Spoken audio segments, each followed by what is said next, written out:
The man poured fluorescent powder into water and stirred it evenly. He unexpectedly witnessed something amazing. A smiley face that was invisible to the naked eye just now suddenly appeared under UV light. So the man made a bold decision.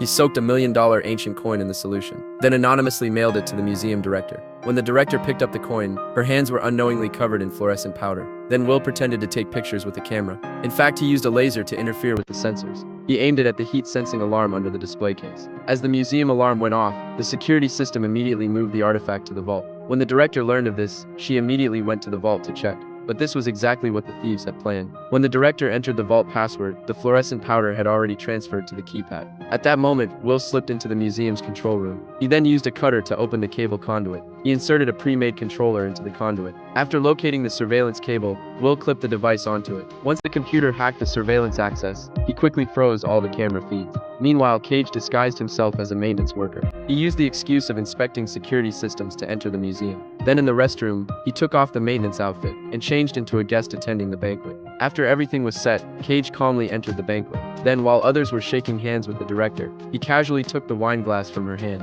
then swapped it with his own glass. Just like that, he obtained a wine glass with the director's fingerprints. Next, he quietly slipped into the restroom without being noticed, then dropped fingerprint extractor onto a piece of medical cotton. As the solution slowly evaporated, the director's fingerprint became clearly visible. But what came next was the hardest part. Cage put on a fake thumb cover. He extracted a clear fingerprint from the glass. He used the copied fingerprint to open the vault elevator. Before the patrolling guards arrived, he rushed to the vault. He quickly opened the keypad, took out a UV light and shined it on it. The buttons touched by the director were clearly visible. Will analyzed them using combinations. He quickly cracked the password set by the director. After Cage entered the code, the vault door opened successfully. But just as Cage was about to steal the rare Declaration of Independence, Will suddenly lost signal. This unexpected glitch caught both of them off guard. Plus, there were too many screws on the frame. With no time to remove them, Cage took the whole frame,